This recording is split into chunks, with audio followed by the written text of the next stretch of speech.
자, 이제 환경과 인간 드디어 이제 챕터 1을 이제 우리가 들어가게 될 텐데요. 잘 돼 있는 발표나 잘 돼 있는 책일수록 그 결론에 해당하는 부분들이 먼저 제시가 된다라고 보통 그러죠.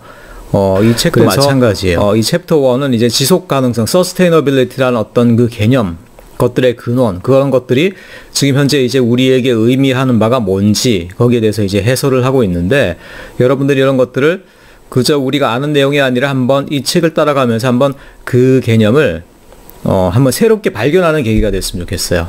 그러니까 우리 삶에서 또는 우리가 살고 있는 공동체 내에서, 우리가 살고 있는 세계 내에서 한번 확대해 가면서, 또 이것들이 분야별로 경제 분야에서는 어떤 의미일까, 또는 산업 분야에서는 어떤 의미일까, 또 내 전공 분야에서 이 지속 가능성이라는 어떤 의미일까, 그렇게 좀 여러분 우리가 인식을 넓혀가면서 그런 고민하는 어떤 계기로 이 챕터 1을 삼았으면 좋겠다라고 말씀드리면서 챕터 1 내용을 한번 들어가 보도록 하겠습니다.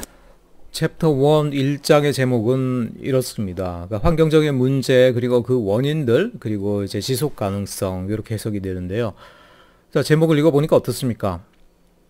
환경과학과 환경 문제에 대한 어떤 전반에 대한 접근을 그냥 제목으로 몇 가지 단어로 다 그냥 요약을 해버리고 있죠. 물론 여기서 이제 환경적인 문제, 그리고 그 원인이라고 그러는 것들이 뭐 개별적이고 단순한 요인을 얘기하는 게 아니고 좀 더 구조적이고 근본적인 요인들, 뭐 이런 것들을 얘기하는 것들이에요.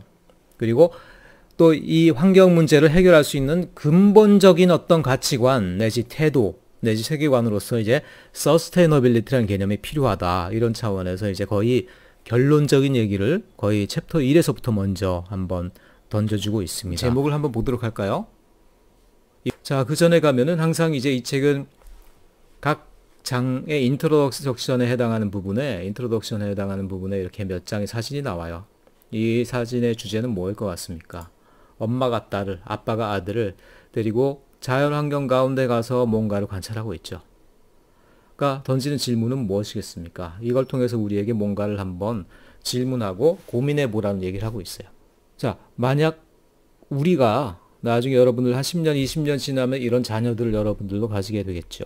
그리고 여러분들이 어디론가 나가고 바람 쐬러 가고 피크닉을 갔을 때 지금 있는 것만큼의 자연이라도, 자연환경이라도 그들에게 보여주고 물려줄 수가 있을까? 그런 고민을 여러분들이 우리가 늘 해봐야 되겠죠. 그러니까 지속가능성이라는 건 사실은 차가운 자연과학적인 개념이기 이전에 이렇게 어떤 도덕적이고 정서적인 개념에서부터 출발한다라는 거예요. 저도 사실 요새 이런 생각들을 굉장히 많이 하게 돼요. 제가 대학생 때, 뭐, 그때에 있었던 그런 일들은 최근에 뭐, 그 시절에 뭐 드라마 정도로나 이제 볼 수 있는 그런 옛날이, 굉장히 오랜 옛날이 벌써 돼버렸는데요. 뭐, 20대 일생들이 여러분 그렇죠. 20대가 제일 좋은 때다라고 얘기는 하지만 실제로 그때의 이 사람들의 멘탈을, 20대의 멘탈을 들여다보면요, 굉장히 뭔가 암울하고 혼동스러워요. 뭐 딱히 기쁨이 없습니다. 막 젊음을 갖다 이렇게 누리고 기뻐하고 날마다 새롭고 이런 이론적으로는 그런데 실제로 그 당시의 멘탈리티는 결국 그렇지 않죠. 뭔가 암울하고 어둡고 잘 안 될 것 같고 불안하고 굉장히 그런 것들이 오히려 많다는 얘기예요. 저도 이제 그랬죠. 그래서 늘 불평이 많고 세상을 암울하게만 봤어요. 그런데 지금 와서 생각하면은 그때에 제가 속해있던 세계 환경들이 그렇게 나쁘지가 않았어요. 봄이면요, 벚꽃놀이를 보러 가면 그래도 하늘이 파랬어요. 벚꽃이 한 거의 2주 가까이 이렇게 유지가 됐습니다. 봄날이 있었어요. 제가 대학생 때만 하더라도. 근데 요새 어디 그렇습니까? 그렇지 않죠. 아이고, 벚꽃 피는 날은 또 미세먼지가 쫙 끼고요. 또 비바람 몰아치고 봄이 그렇게 짧아졌어요, 또. 그럼 환경상의 변화도 그렇고요. 그리고 경제적으로도 어떻습니까? 그때는 우리나라 경제가 막 성장 일로에 했던 시기니까 솔직히 말하면은 원서만 내면 다들 이렇게 와라 응답이 오던 시기였어요. 다만 좀 더 유명한 대기업이냐 아니냐 그걸 놓고 막 싸우고 이랬던 시기도 있었는데, 또 그리고 얘기하지 않을 수 없는 게 또 이런 전염병들, 재난들, 이런 것들이 소문들이 많이 들려오죠. 제가 대학생 때만 하더라도 세상이 굉장히 암울하고 어둡게 보였는데 실제로 그런데 재난이나 전염병이 도는 기억은 없어요. 지진이 난 적도 없고 전염병 때문에 학교가 문을 닫은 적도 없고. 그런데 여러분들에게 물려준 이 환경들, 이것들은 참 왜 이런가 싶기도 하고, 올해 들어오는 새내기는 들어오자마자 이렇게 원격 강의를 해야 되고 이런 것들이 캠퍼스의 그 발랄한 봄을 여러분들이 잃어버린 채 시작한다는 거에 대해서 여러분들이 생각할 때 참 너무 이제 마음이 심란합니다. 밤에 잠도 잘 안 오는 지경이에요. 내가 겪었던 대학생의 환경만큼도 여러분들에게 물려주지 못하는구나. 뭐 그런 생각을 할 때 굉장히 민망하고 미안하고 고통스러운 심정입니다. 지속 가능성이라는 것들이 바로 이런 의미도 있더라는 거예요. 도덕적인 것들, 정서적인 것들, 우리가 누렸던 것들을 최소한 그만큼 후세들에게 물려줘야 되는 어떤 도덕적인 책임이죠. 그래서 이 책에 처음부터 아예 과감하게 결론을 내려버리고 있죠. It's all about sustainability. 그냥 지속 가능성이다. 모든 것들이 지속 가능성에 대한 것이다. 지속 가능성이란 개념을 차갑게 이 개념적으로 뜯어보려고 그러면 이 영어 단어를 해석해 주면 되겠죠. 이 책을 보면 그 절에 해당하는 가장 요약, 축약된 문장들이 먼저 나와 있고요. 그리고 이 한글 번역은 제가 곁따라서 집어 넣은 거예요. 여러분들은 먼저 이걸 보고 이제 눈으로 따라가면서 해석을 먼저 해야 되겠죠. 자, 가장 중요한 단어는 이거인 것 같아요. Changing environmental condition. 변해가는 환경적인 조건들. 여기 환경은 물론 자연환경만 얘기하는 게 아니에요. 사회문화적인, 경제적 환경, 모든 것들을 얘기하는 겁니다. 계속 변해가죠. 세상은 멈춰있지 않죠. 계속적으로 변해가는, 지금뿐 아니라 미래에도 계속적으로 변해가는 환경에 대해서도 survive, 생존 가능해야 되고요. 적응 가능할 수 있는 그런 능력, 그것을 이제 sustainability다라고 그런다라는 거예요. sustainability. 그런 면에서 최근에 이제 전염병 사태 같은 경우도 참 사람들의 어떤 정책, 대비, 계획이라는 것들이 한계가 있고 어리석다라는 걸 우리가 볼 수밖에 없죠. 이게 중국에서부터 발현한 바이러스, 이게 왜 이 바이러스가 어떻게 나타나게 됐냐에 대해서 아직도 여러 가지 소문들이 많아요. 아직도 실체가 제대로 안 가려져 있습니다. 근데 중요한 거는 이 바이러스가 어쨌든 인류와 처음 만나는 바이러스라는 건 확실하죠. 정확한 명칭으로는 지금 사르스 코로나 2 바이러스라고 학명상으로 그런다던데, 와, 이 전염력이 무섭죠. 기존의 사스 바이러스보다 20배가 높다라고 그래요. 진짜로 같은 공간 내에서 잠깐 같이 숨을 쉬는 것만으로도 지금 감염된 사례들이 나타나고 있는 게 사실이죠. 그런데 이런 것들이 아직 최근에 와서나 지금 이제 우리나라도 소문이 돌고 있는 거거든요. 자, 그런데 문제는 뭐냐면 이 바이러스가 이렇게 무시무시한 전염력을 가진 건 줄을 우리가 모르죠. 몰라. 그런데 우리가 대비할 땐 어떻게 대비를 해야 돼요?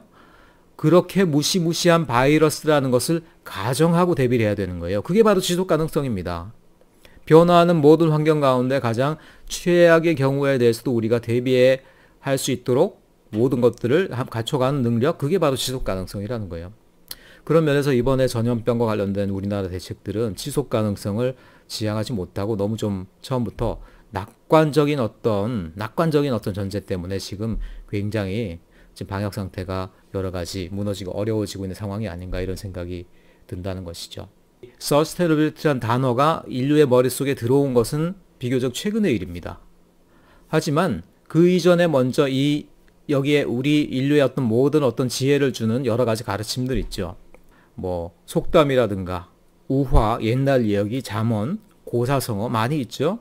자, 그런 것들을 요약하다 보면요, 거기서 주는 지혜를 우리가 찬찬 요약하다 보면 그런 것들이 결국 sustainability를 얘기하는 거구나라고 우리가 결론 내릴 수 있는 것들이 굉장히 많아요. 제가 한번 예를 들어 볼까요? 여러분, 황금알을 낳는 거위 얘기 알죠? 어떤 농부가 한 거위를 잡아왔는데 하루에 하나씩 아침마다 황금알을 낳는 거예요. 부자가 되어가게 생겼어. 근데 옆집 사람이 와서 이제 약간 유혹을 하죠. 야, 빨리 그 배를 갈라가지고 금덩어리를 왕창 꺼내버려. 근데 배를 갈랐더니만 거위 뱃속에는 금덩어리가 있지 않았죠. 금이 만들어지는 걸 기다리지 못하고 하루에 하나씩만 금을 원했으면은 계속 지속 가능한 수입을 얻었을 텐데, 그렇지 않고 한 번에 왕창 욕심을 내다 보니까 어떻게 됩니까? 우리에게 주는 교훈이라고 생각하고 있었죠. 근데 과연 욕심내면 안 된다가 진정한 교훈이었을까요? 욕심의 기준은 뭐예요, 그러면은? 많이 가지고 싶으면 욕심이에요? 과연 그럴까? 많이 가져도 무한하게 친환경적으로 생산된다라고 그러면 무슨 문제가 있어요? 그렇죠. 욕심이라는 게 기준이 뭐냐? 지속 가능하게 생산되는 것이면요, 우리가 욕심을 내도 돼요. 그건 욕심이라고 우리가 욕할 것도 없는 거예요. 결국 이제 말하려는 게 뭐냐? 그 우화에서 얘기하려는 거는 욕심을 내지 말라는 게 아니고요. 지속 가능한 수확량을 유지해야 된다라는 거예요. 지속 가능한 수확량을. 그러니까 하루에 얻을 만한 지속 가능한 수확량을 유지한다라고 그러면 우리는 충분히 잘 먹고 잘 살 수가 있더라는 거예요. 근데 지속 가능성을 무너뜨리고 단 한 번의 욕심을 위해서 미래를 포기하는 그런 사람들의 어리석음을 얘기하는 것이라는 것이죠. 욕심이 문제가 아닙니다. 욕심의 그렇게 치면 뭐예요? 욕심이냐 아니냐를 우리가 분별할 수 있는 근거는 뭐예요? 지속 가능한 수확을 원하는 거면은 그거는 아무리 많이 원한다고 하더라도 욕심이 아니에요. 그런데 지속 가능하지 않은데도 불구하고 그 양을 요구한다? 그럼 그 양이 비록 매우 적다고 하더라도 그거는 욕심이 될 수가 있더라는 거예요. 어떻습니까? 이 우화를 우리가 지속 가능성이라는 개념을 통해서 재해석해 보니까 완전히 다른 결론이 나오고 있죠. 완전히 다르다기보다는 보다 이제 근원적인 결론이 나오고 있죠. 그러면서 이런 것들이 우리 오늘날 사회의 어떤 여러 처지를 비유해주는 좋은 비유가 된다는 걸 여러분들도 지금 눈치를 채고 있죠. 자, 이런 거예요. 그럼 여러분들이 한번 이런 것들을 해봤으면 좋겠어요. 동서고금의 여러 가지 좋은 교훈을 주는 얘기들, 지혜를 주는 잠언들 많이 있어요. 그리고 성경의 에피소드 중에도 여러 가지 것들이 있습니다. 이런 것들을 여러분들이 지속 가능성, sustainability라는 개념을 통해서 재해석한다라고 그러면 좀 더 좋은 가르침을 얻을 수 있는 것들이 굉장히 많이 있어요. 지금 말한 황금알을 낳는 거위의 스토리처럼요. 원래 제대로 학기를 시작했다라고 그러면 처음 여러분들에게 부과하는 사실은 리포트 과제예요. 그런데 지금 원격 강의를 하고 있으니까 리포트를 여러분들에게 처음부터 부과하기 좀 그렇고 일단 한번 여러분들이 생각해 보라는 거예요. 굉장히 많습니다, 여러분들. 제가 하나 더 찾아볼까요? 자, 예를 들어서 이런 얘기도 있어요. 장이 설 때마다 스타가 되는 거지 한 명이 있었어요, 거지. 자, 그래서 장날이 서면 사람들이 거지 주변에 쫙 둘러섭니다. 그 다음에 거지를 가운데다 놓고요. 사람들이 나와가지고 자, 한번 골라봐라 하고 이제 100원짜리 하나하고 1000원짜리를 팍 던져요. 거지가 막 득달같이 달려들어가지고요. 100원짜리를 꽉 움켜쥡니다. 그런 다음에 1000원짜리는 뻥 차버리고 거들떠도 안 봐요. 그럼 어떻게 됩니까? 사람들을 왁자지껄 으하하하 막 웃으면서 이제 거지를 비웃는 거지. 이제 비웃으면서 어떻게 저 거지가 오늘도 또 100원짜리를 어리석게 택했구만. 저런 등신 같으니 하고 이제 웃으면서 자기들은 그 거지 같지 않음을 감사하게 생각하면서 집으로 돌아갔겠죠. 거지가 사실 과연 100원짜리가 더 센 화폐라고 생각해서 그걸 가졌을까요? 그렇지 않죠. 자, 거지가 1000원이라는 걸 선택하는 순간 그 장날의 쇼는 그날로 막을 내려버리죠. 끝이죠. 근데 100원이라는 거를 선택하는 순간 그 100원은 어떻게 됩니까? 장날이 서는 날이면 날마다 자기가 가질 수 있는 고정적인 수입이라는 걸 이 사람은 알고 있었어요. 그렇기 때문에 100원짜리를 선택했다라는 것이죠. 뭡니까? 거지의 이 심성 가운데는 뭐가 있어요? 자기에게 지속 가능한 수입이 뭔가를 판단할 수 있는 능력이 있더라는 거죠. 자, 이렇게 뭐냐면 모든 것들이 사실은 지속 가능성으로 우리가 바라볼 수 있는 것들이 많아요. 여러분 성경도 한번 보세요. 성경에 여러분 가장 중요한 테마가 뭐라고 생각하세요? 사랑, 영원한 거에 대한 사모함 등등 나오지만 여러분 한번 그 근원적인 좀 더 이유를 한번 가보세요. 왜 그럼 우리가 현실에서 희생을 하더라도 좀 더 우리가 사랑하고 희생을 하면서 공동체를 위하고 하나님 나라를 위해서 살아가야 된다 이런 얘기를 하는 이유가 뭐예요? 무조건 그게 선이기 때문에 그 선이라는 거의 기준이 뭐예요? 근데 잘 보세요. 성경에서 말한 선이라는 거는 좀 더 지속 가능한 걸 얘기하는 거예요, 결국은. 영적인 나라, 하나님의 나라는 뭐예요? 영원히 서는 나라죠. 가장 지속 가능한 나라죠. 거기에 우리가 기준을 맞추다 보면 어떻게 됩니까? 덜 지속 가능한 이 세상의 어떤 모든 것들은 어느 정도 포기할 수가 있겠다라는 거야. 그러니까 영적이라는 것들도 뭡니까? 희생이라는 게 뭐예요? 지속 가능성을 사모하는 그런 사람들의 덕목이라는 거예요. 그런 것들이. 그러니까 선하다는 것들, 좋다는 것들도 사실은 그 근원적인 가치를 우리가 찾아 들어가다 보면요. 지속 가능성이라는 것들이 항상 핵심에 있다는 거예요.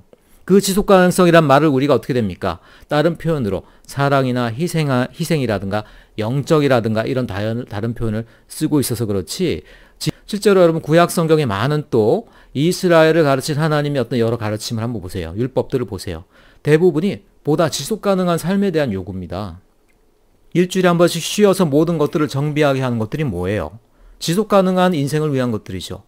7년이 7번씩 겹치는 49년, 그 다음에는 50년째는 희년이라고 해서 노예들을 풀어주고 밭도 다 원주인에게 돌려주고 그 다음에 크게 휴식을 취하게 돼 있죠. 뭡니까? 이것도 사회적인 지속 가능성을 위한 거라는 거예요. 자, 성경의 많은 교훈도요, 지속 가능성으로 우리가 해석할 수 있는 경우들이 굉장히 많더라는 거예요. 지속 가능성이란 개념은요, 그래가지고 이게 단순한 어떤 자연 환경의 원리가 아니라 사실 우리가 지향하고자 하는 모든 좋은 가치관을 대표할 수 있는 가장 핵심적인 개념이 아니냐. 저는 이제 그렇게 여러분들에게 말씀을 드리고 싶다라는 거죠. 1972년이에요.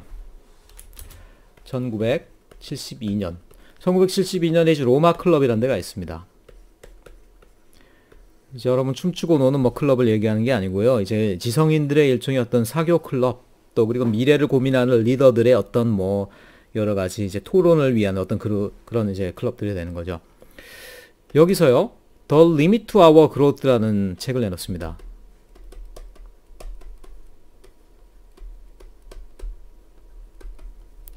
우리들의 성장의 한계라는 책인데, 여러분 저는 이 양반들이 뭐 하는 건지 모르겠지만 이 책의 제목을 보더라도요, 벌써 굉장히 이제 의미심장하다라는 생각이 들어요. 왜냐, 1972년이란 때가 언제냐 하면은, 언제일까 이게? 사실은 이때에 여러분이 안 살아봐서 모르겠지만 이때는 일종의 어떤 과학 결정론이 지배하고 있던 시기예요. 과학 결정론이라는 게 뭐냐면 과학이야말로 끝판왕이다. 우리나라 이제 요새 말로 끝판왕. 모든 것을 해결하게 해주는 최종의 힘이다라는 거예요. 과학을 거의 맹신할 정도로 믿는 사람들이 많고 그런 세계관이 팽배하던 시절이라는 거예요. 사실 요새는 그렇지 않죠. 과학이다, 기술이다라고 는 편리하긴 하지만 이런 것들 끝에 뭐가 있을지 솔직히 좀 두렵죠? 복제 인간이 나올지, AI가 나와서 갑자기 우리를 지배할지 굉장히 두려운 생각도 많이 들죠. 근데 그때는 그러지 않았다라는 얘기예요. 그때는 왜 그랬냐면 바로 이전에 이제 1968년입니까? 이때만 해도 무슨 일이 있었어요. 역사상으로 굉장히 중요한 인류의 도약이 있었던 시기입니다. 1968년에 바로 이제 아폴로가 달에 착륙하던 시기였어요. 아직도 우리나라에서 어떻게 돼요? 달에는 토끼가 산다고 생각했어요. 신화와 신비의 세계였어요, 달은. 근데 어느 날 전방에 가서 테레비를 보다 보니까 어떤 흰 옷을 입은 사람들이 둥둥 떠다녀? 저거 뭐 하는 거예요? 했는데 보니까 뭐라 그래요? 저게 달에 지금 도착을 했답니다. 달에. 뭐야? 사람이 달에 가서 달 위를 뛰어놀고 있어? 자, 그런 일이 있었을 때 사람들이 과학에 대한 기대를 얼마나 크게 잡았겠습니까? 그야말로 이제 과학 결정론의 시대가 꽃을 피우는 거죠. 과학 결정론, 과학이 끝판왕이다. 과학이 끝판왕.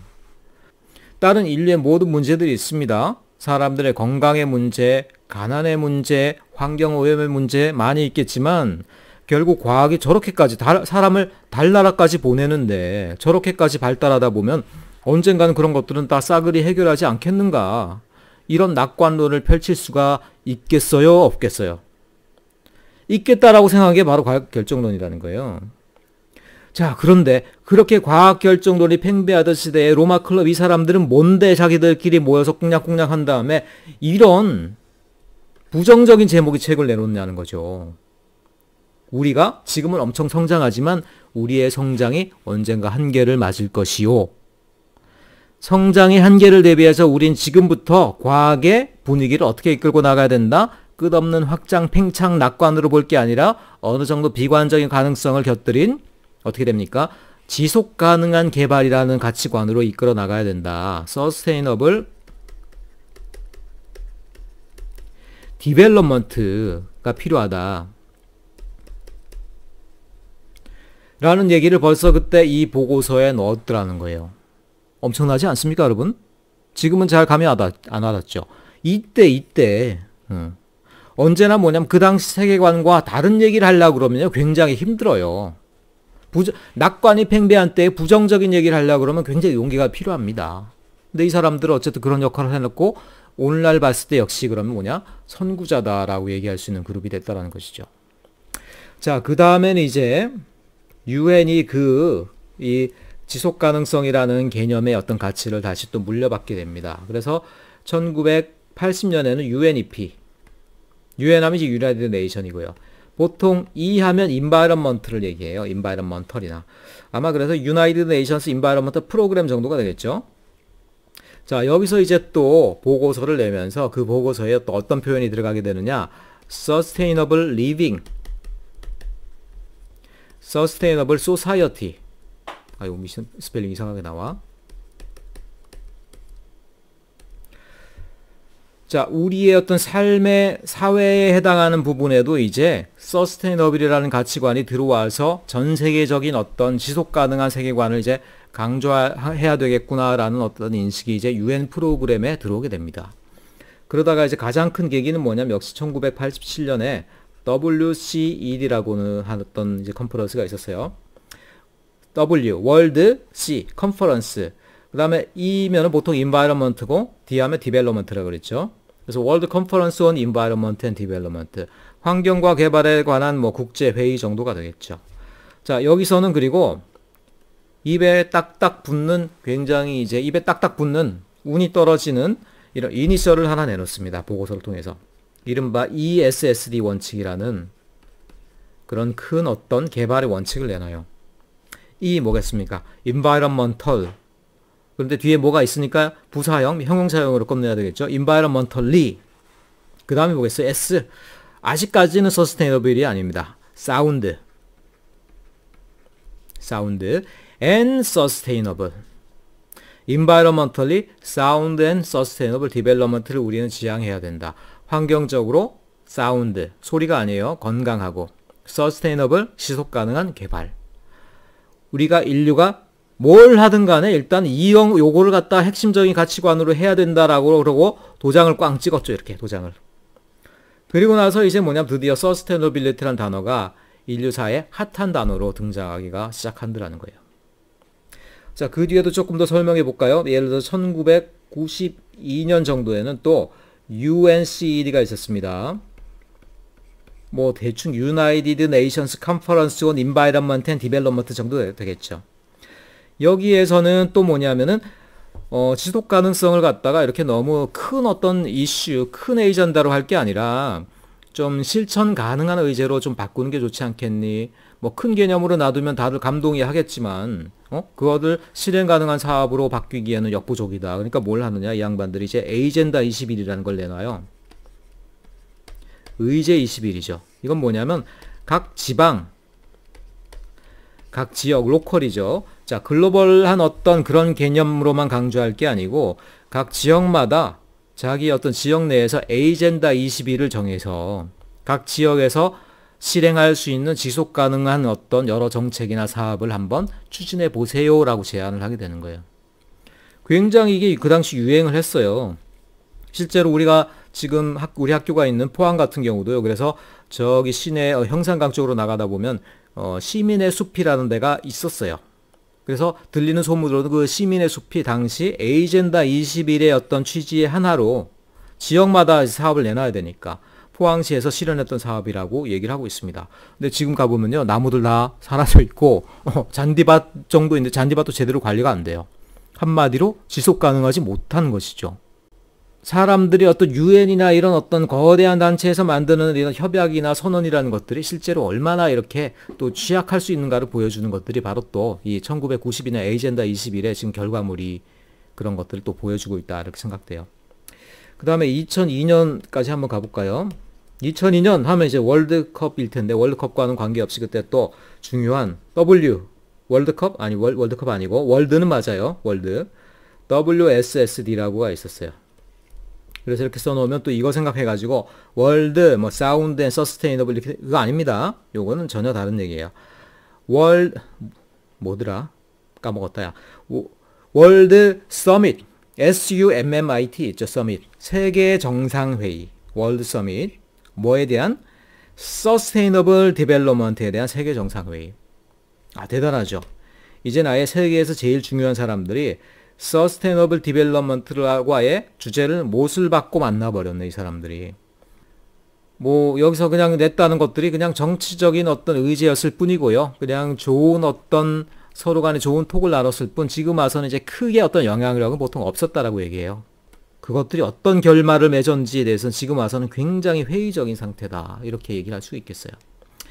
자, 어쨌든 아쉬운 대로 이런 것들이 세계의 sustainability라는 단어,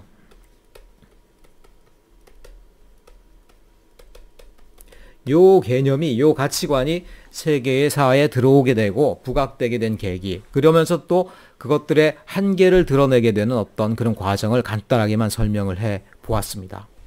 자연계가 사실 근데 우리에게 지속가능성, 서스테너빌리티라는 게 뭔지에 대해서 가장 먼저 시범을 보여주고 있어요. 그래서 먼저 우리가 서스테너빌리티를 배우기 위해서는 자연계를 관찰해야 됩니다. 그래서 생태학자들이, 환경학자들이 미리 결론을 내놨어요. 딱 세 가지의 원리, 많지도 않다야. 세 가지의 원리로 요약을 해놨습니다.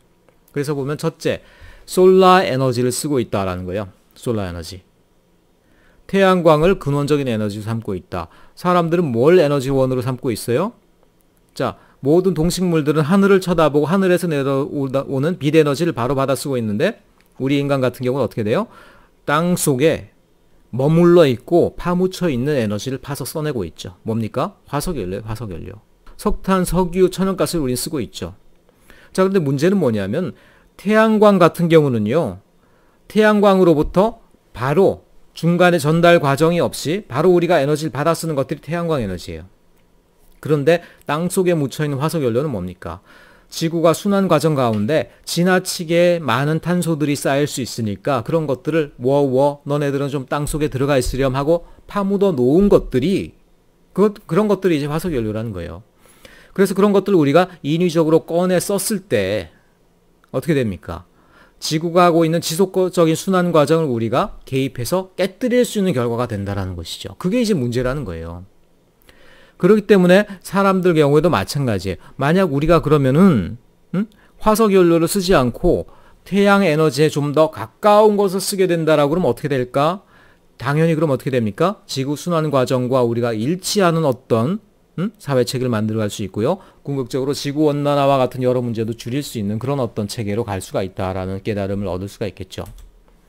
자, 둘째는 이제 바이오다이버시티. 이건 원래 바이올로지컬 플러스 다이버시티, 생태 다양성이란 말이에요. 그리고 이것들이 이제 줄임말이 하나의 단어가 돼버렸죠. 자, 이 생태 다양성이라는 얘기는 뭐냐? 자, 생태계에는 수많은 개체들이 있어요. 우리가 뭐 심지어 한 번도 본 적도 없고 만난 적도 없는 자잘한 미생물에서부터 거대한 코끼리에 이르기까지 많은 어떤 다양한 생물들이 있습니다. 그런데 자연계는 뭐냐면 이 모든 다양성들을 그대로 끌어안는 그런 시스템이 있더라는 거예요. 어떻게 그런 것들이 가능하느냐? 모든 아무리 이제 미약한 종이라고 하더라도 자기들 그 종만의 특별한 어떤 기능과 특별한 어떤 자기들만의 어떤 역할이 있더라는 거예요. 저는 그래서 여러분 여기서 이런 비유를 한번 들고 싶어요. 이 바이오다이버시티라는 건 뭐냐? 여러분 이런 어떤 퍼즐 알아요? 지그소 퍼즐. 뭐 스펠링 이렇게 되나요? 보면 뭐 공주님 그림도 있고 여기 뭐 거대한 왕궁 그림도 있고 그런데 그런 것들이 하나하나 피스가 막 이렇게 조금 되게 복잡하게 생긴 이런 피스 하나하나로 이루어져 있죠. 이렇게. 그래가지고 예를 들어서 여기 있는 피스가 딱 있어요. 이렇게. 다 맞춰놨는데 그래서 요거 하나가 빈다.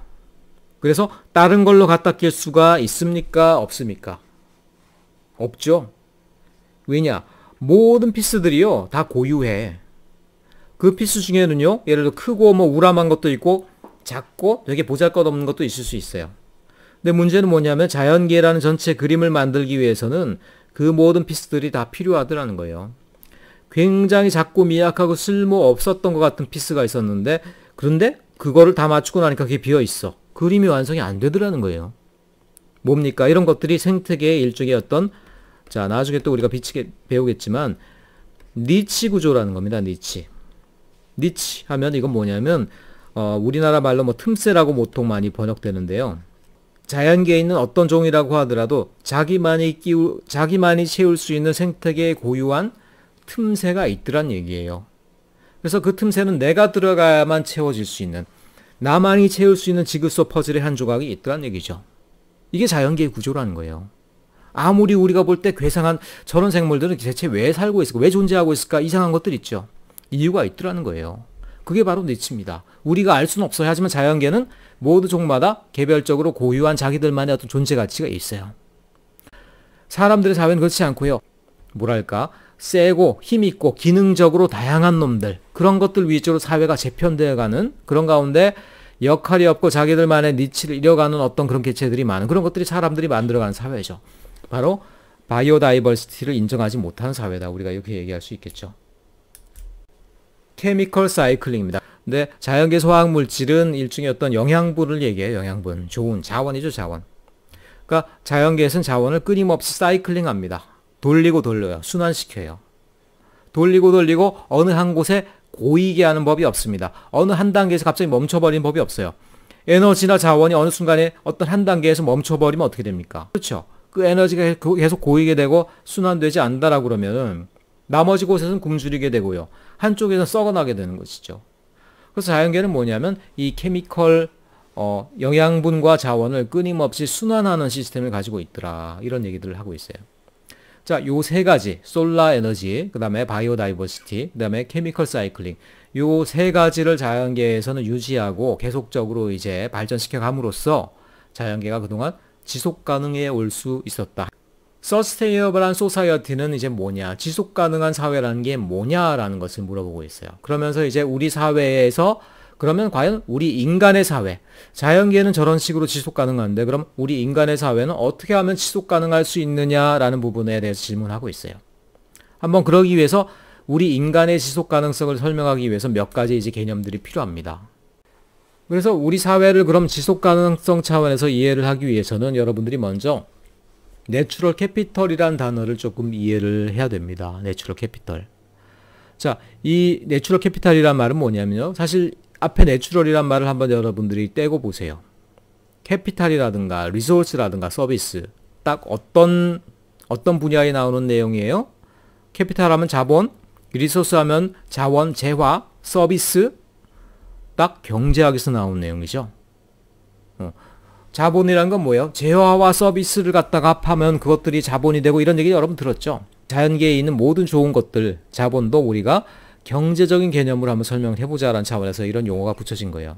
그래서 우리 자연계는 일종의 내추럴 캐피털이다. 그 다음에 내추럴 캐피털은 다시 내추럴 리소스, 자연 자원과 자연이 주는 서비스의 합이다라는 거예요. 그렇죠?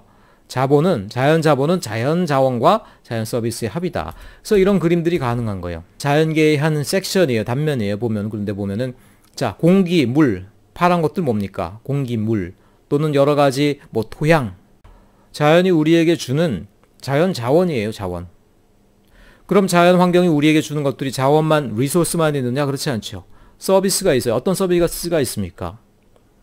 예를 들어 공기 같은 경우는 우리가 아무리 이산화탄소를 뱉어내고 오염물질 뱉어낸다고 하더라도 그 다음날 돼보면은 공기가 자연적으로 정화가 돼 있죠. 뭡니까? Natural Air Purification. 자연 공기 정화죠. 뭡니까? 그것들은 자연이 우리에게 공기만 줄 뿐 아니라 공기를 정화시켜주는 일종의 서비스도 제공하고 있다는 얘기예요. 그러니까 자연환경이라는 거 모든 것들이 두 가지로 구분됩니다. 뭡니까? 자연 자원, 자연 서비스. 그리고 우리가 생각하는 자연의 모든 자본은 그 두 가지를 합한 것이라는 거예요. 자, 부득이하게 우리가 자연을 갖다 이렇게 경제학적으로 해석을 했는데 그러면은 경제학적으로 해석했을 때 그럼 이 지속 가능성이란 개념은 우리가 어떻게 그럼 해석을 해야 되느냐? 바로 다음 페이지로 넘어가 보자는 거예요. 그래서 여기서 이미 결론이 나와 있는데요. 우리가 경제적으로 지속 가능하고 안심하려면 여러분들이 어떤 상황에 있으면 되겠습니까? 그 이유는 여기에 있습니다. 그러니까 지속 가능하다는 것들이 어떤 의미냐? 너무 추상적으로 하지 말고요. 좀 경제학적인 개념을 이용해서 좀 설명하면 우리가 또 경제적인 것들, 또 이익에 대한 것들, 뭐 재정에 대한 것들은 또 이게 굉장히 민감하잖아요. 조금 한번 퀴즈를 내보면 예를 들어서 여러분들이 이제 한 60세가 넘어가서 은퇴를 했다. 그런데 이제 평균 연령은 여러분 때는 거의 이제 90세까지 늘어나 있죠. 문제는 뭐냐면 다달이 들어오는 소득이 없이 여러분이 가지고 있는 자본을 가지고 살아가야 되는 시기가 적지 않다라는 거예요. 한 뭐 30년 이상이 될 수도 있는 그런 것들이 지금 상황이라는 거죠. 그래서 그러면 만약 여러분들이 은퇴한다고 했을 때 여러분 통장에 잔고가 어느 정도가 있으면 안심하겠냐라는 거예요. 최소 어느 정도 이상은 모아놔야지 안심할 수 있다. 그런 차원에서 최소액을 얘기하는 거죠. 최소. 얼마일까요? 간단하게만 여러분들이 계산을 해보면 나이 들어서 뭐 그렇게 돈을 많이 쓰겠나? 1년에 한 3천만 원 쓸까? 한 3천만 원 쓴다고 치고 3천만 원씩 뭐 10년을 쓰면 3억이고 30년을 써도 9억이네? 그러니까 한 9억, 10억 정도만 있으면은 사실은 충분하지 않겠느냐 이렇게 생각할 수가 있어요. 그런데 이제 거기에 대해서 이제 안정성이라는 게 뭔지 우리가 생각을 해봐야 돼요. 여기 보면 이제 결론이 이미 나와 있지만 우리가 이제 경제적으로 지속 가능하다고 할 때는 우리가 가지고 있는 자본을 파먹지 않고 거기서 나오는 인컴이라고 하죠. 인컴, 파이낸셜 인컴. 이자예요. 우리나라 말로는 이자. 거기서 나오는 이자만으로 살아갈 때 우리는 안심할 수가 있어요. 그렇지, 그렇겠죠. 왜냐하면 내가 20억을 딱 마련해 놨어. 충분할 것 같아. 자, 그래가지고 살다가 이제 20억을 다 썼어. 20억을 다 썼으니까 내 이제 수명도 끝나겠구나 하고 딱 자리에 누웠단 말이에요. 근데 그 다음날 또 이렇게 밝은 아침에 눈이 번쩍 떠져? 여러분들이 또 장수를 하게 될지, 갑자기 또 거친 일을 만나서 돈을 많이 쓰게 될지 모를 일이죠, 한마디로. 경제적으로, 그러니까 재정적으로 지속 가능하다라는 거는 원금을 파먹지 않고 그 이자만으로 살아가고 있다라고 그러면 이제 그때는 어느 정도 지속 가능하다라는 거예요. 지속 가능하다라는 거는 자본은 건드리지 않습니다. 캐피탈은 건드리지 않아요. 다만 거기서부터 나오는 이자만으로 살아갈 때 안심이야. 그러니까 그러면 자연 환경적인 지속 가능성이라는 것도 뭡니까? 내추럴 캐피탈에서 나오는 인컴으로 우리가 살아갈 필요가 있다는 거예요. 내추럴 캐피탈을 파먹고 살아가는 경우도 있을까? 바로 지금 인류의 모습이 그런 게 아니냐라는 거예요. 예를 들어서 한번 숲을 한번 생각해 봅시다. 숲. 인도라고 쳐봅시다. 이게 산림학자들이 얘기하기를 인도만큼의 숲, 지구상에 만약 인도만큼의 숲만 우리가 잘 관리하더라도요, 이게 이제 75억이죠. 우리 인구가 한 70억 정도 되죠. 65억인가? 뭐 70억 조금 이제 덜 되는 것 같죠. 지금 현재 인구가 쓸 수 있는 그 나무, 목재를 갖다가 충분히 공급하고도 남는다라는 거예요. 뭐지? 목재를 자꾸 베어내고 있어가지고 사막화가 일어나고 있는데 과연 그게 가능해? 가능해요. 자, 이만큼의 숲을 어떻게 우리가 관리합니까? 숲을 갖다가 우리가 베어내는 방법이 두 가지가 있어요. 해마다 파먹고 들어가는 방법. 문제는 뭐예요? 파먹고 나면 이런 데가 어떻게 됩니까? 사막화가 되어버리죠. 다시는 나무가 나지 않죠. 그런데 우리가 지속 가능한 방법에 의해서 어떻게 됩니까? 드문드문 벌목을 해. 또는 30년 이상 된 나무만 우선적으로 베어내. 그리고 어른 묘목들은 보존을 해. 자, 그런 식으로 우리가 관리한다라고 그러면 인도만큼의 숲만 가지고도 우리가 70억 인구가 쓰는데 전혀 문제가 없다라고 그래요. 무슨 얘기입니까? 우리가 자연자원을 잘 활용한다라고 그러면은 자본을 파먹지 않고 거기서 나오는 이자만으로도 우리가 충분히 살아가는 것들이 가능할 거라는 거예요. 어떻게 됩니까? 우리는 성질이 급해서요, 오리의 배를 갈라가지고 금덩어리를 꺼내려고 그래. 오리라는 자연 자본을 갖다가 바로 갉아먹으려고 그래. 자, 하루하루 기다려서 하나씩 빠져나오는 인컴을 기다리지 못해. 자, 이런 것들이 지금 인류의 모습이라는 거예요. 자, 그럼 여기서 이제 우리가 이제 고민이 좀 생기죠. 그러면은 지금 현재 인류는 과연 어떤 위치에 있느냐? 자연 자본의 이자를 받아먹고 살고 있는 건지 아니면 파먹고 있는 건지 걱정이 많이 되죠? 한번 보도록 합시다. 자, 그 개념을 우리가 알기 위해서 바로 이제 뒤에 있는 그림을 한번 바로 넘어가 보죠. 조금 중간에 있는 내용들은 시간 관계상 생략을 하고요. 자, 그래서 2절에 나오는 내용, 이컬러지컬 풋프린트라는 개념이 굉장히 이제 중요할 수가 있다라는 거예요. 이컬러지컬 풋프린트. 이컬러지컬 풋프린트라는 건 뭐냐면 여기다가 이제 또 per 캐피탈을 붙이기도 해요. 자, 경제학을 아는 사람들은 per 캐피탈가 붙으면 1인당이 돼요. 1인당. 우리가 쓰고 있는 모든 것들이 일종의 어떤 발자국의 형태로 표시가 된다는 거예요. 발자국.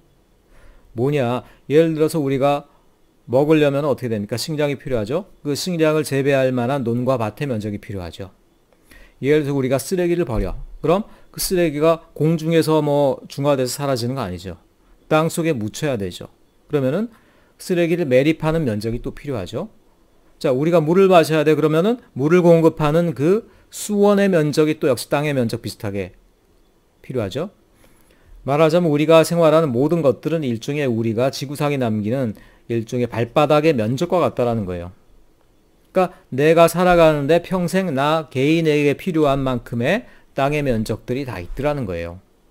물론 그런데 이거는 어떻게 됩니까? 사람마다 다르고 문화권마다 달라요. 예를 들어서 나는 뭐 부잣집에 태어나서 잘 먹고 잘 산다. 그럼 이 사람은 어떻게 돼요? 엄청나게 큰 발자국이 있는 거죠, 이렇게. 그런가 하면 나 아프리카에 태어나서 평생 뭐 진흙 쿠키만 먹고 살았다. 그럼 이 사람은 진짜 환경적으로도 큰 영향이 없이 뭐 그게 긍정적인 의미든 부정적인 의미든 간에 뭐냐면은 간단한 어떤 통계에 대한 해석을 통해서 각 문화권이나 나라들별로 각 개인별로 얼마만큼의 이컬러지컬 풋프린트 생태학적인 발자국을 남기느냐를 계산할 수가 있어요. 그리고 그런 것들을 1인당으로도 계산할 수가 있고 아니면 그 나라 전체로도 계산할 수가 있고 지구 인구 전체를 합산할 수도 있겠죠. 자, 그런데 한번 생각해 봐요, 여러분들. 만약 우리가 그러면은 지구 위에 살고 있는데 우리 전체 70억의 지구 인구의 이컬러지컬 풋프린트를 다 계산해. 그 다음에 다 한번 더한다고 생각해 보세요. 더한다. 그러면 더하는 그 면적이 얼마나 나올까? 얼마 나올 것 같아요? 뭐 좀 긴장된다 이거. 왜냐하면은 지금 우리가 지구 하나 위에 살고 있는데 설마 우리의 발자국을 다 합했을 때 지구 하나가 넘어가진 않겠지? 라고 생각했는데 이 그림 보면 이제 우리의 기대가 무너지면서 깜짝 놀라게 되죠. 지금 이제 언제야? 2020년. 이게 옛날 자료다 보니까 2020년은 예측치로만 나왔죠, 점선. 자, 올라가 보니까 아유! 한 1.7개 가깝게 나오네, 벌써. 1.7개. 이게 뭐지? 우리가 지구 하나 위에 살아가고 있는데 우리의 생활상은 마치 지구를 하나 반 이상 쓰는 것처럼 살아간다? 모르긴 해도 뭔가 문제가 있죠. 지속 가능한 상태일까요? 그렇지 않죠.